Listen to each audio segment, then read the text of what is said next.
હા, હું હીરાબેન બોલું છું. મારી ઉંમર 75 વર્ષની છે. મેં ડીજલનું ઓપરેશન કરાવ્યું. એ પછી મારા શરીરમાંથી લોહી ઓછું થઈ ગયું, મને ઝાડા થઈ ગયા, મારું ડાયાબિટીસ વધી ગયું, એટલે હું અશક્ત બની ગઈ. પછી મને એમ થયું કે મને કોણ ઊભું કરી દે શકશે. માસીને પછી મારી માસી હતા, એમણે કહ્યું કે એક ધ્રુવી નામની દીકરી છે ને, એ બહુ હોશિયાર છે ને, ફિઝિયોથેરાપિસ્ટ છે.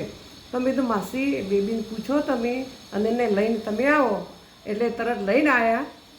ધ્રુવી આવી અને મને કહ્યું, બા તમે જરા પણ ચિંતા કરશો નહીં, હું તમને થોડાક જ દિવસની અંદર ચાલતા કરી દઈશ, પલોઠી વાવતી કરી દઈશ તમને, અને સીડીઓ ચડાવીશ, તમને ઢીંચણ વળાવી દઈશ, તમારે કોઈ જાતની ચિંતા કરવાની. એને પ્રેમથી મને એવું કહ્યું તો હું ખુશ થઈ ગઈ.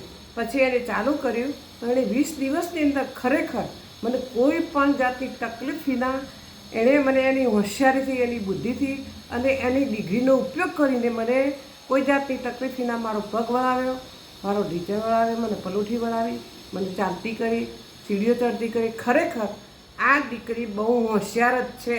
અને આવી કોક જ ફિઝિયોથેરાપી દીકરીઓ હોય એમાંની આ મારી એક ધ્રુવી છે.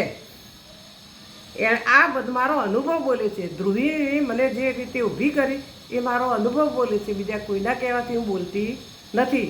અને ભગવાન ધ્રુવીને સુખ શાંતિ આપે, સુખ સંપત્તિ આપે, સારી સંતતિ આપે, એને ભગવાન જીવનભર સુખી કરે, આનંદમય જીવન આપે અને સુખ શાંતિ આપે.